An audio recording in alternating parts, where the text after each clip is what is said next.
ثم قال له: يا عدي، ولتفتحن كنوز كسرى ولتنفقن أمواله في سبيل الله. قال عدي: كسرى بن هرمز؟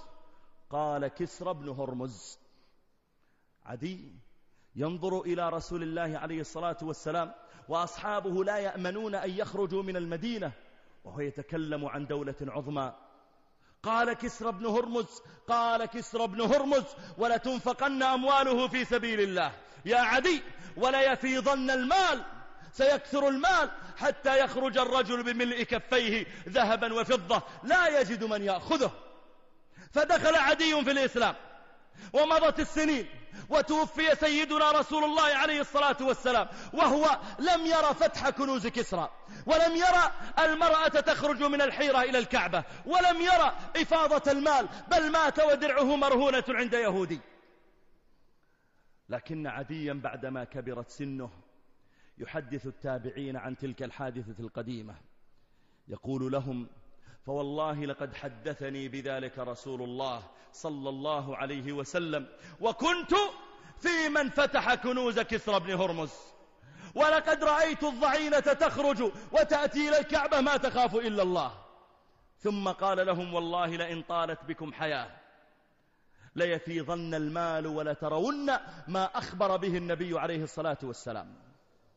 وفي موقف آخر تجتمع جموع الكفر لتقتلع جذرة الإسلام من المدينة، ويجتمعون في معركة سميت بمعركة الأحزاب، ليس حزبا واحدا ولا 2 ولا 10 بل أحزاب. فإذا بالنبي عليه الصلاة والسلام يأمر أصحابه فيحفرون الخندق ليحول بينهم وبين الدخول على الأطفال والنساء والأموال.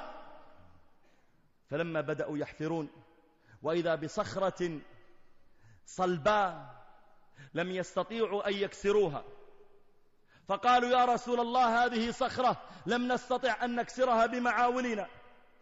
فأقبل النبي عليه الصلاة والسلام وأخذ الفأس ثم رفعه بأبيه وأمي وضرب بالفأس على الصخرة الصماء فالتمع الشرار، فقال: الله أكبر، أوتيت مفاتيح الشام.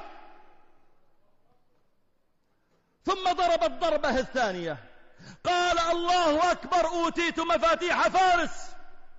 ثم ضرب الثالثة، الله أكبر، أوتيت مفاتيح اليمن. والله إني لأنظر إلى أبواب صنعاء البيضاء من مكاني هذا.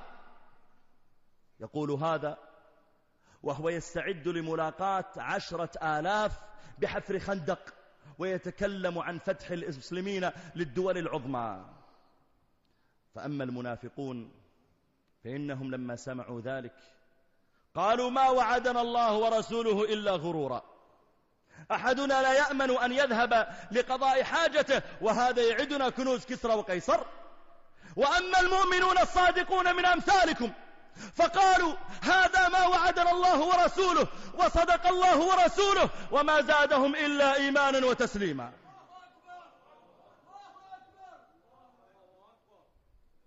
ويموت النبي عليه الصلاة والسلام بعدها بسنوات، وهو والله لم يرى فتح بلاد فارس، لكنه مات وهو متيقن أنها ستفتح.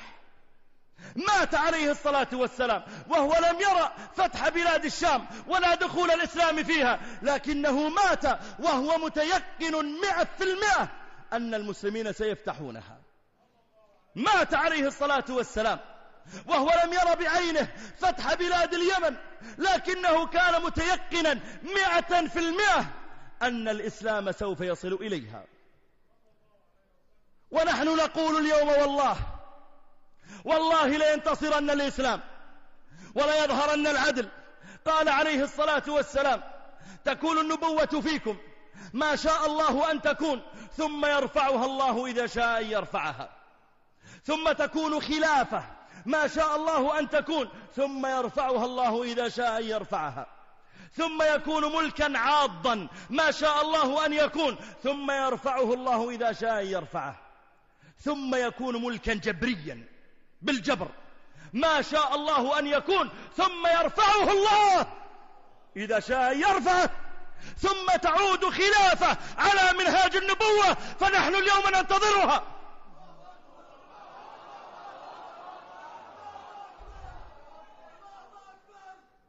أقسم بالله أنها قادمة، أقسم بالله لكأني أنظر إليها بعيني الآن.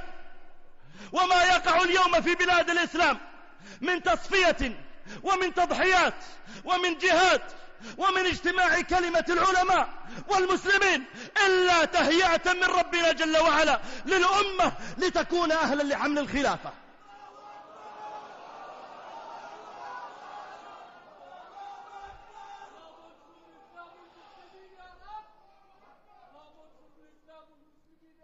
الله الذي وعدنا، ومن أصدق من الله قيلا، ومن أصدق من الله حديثا.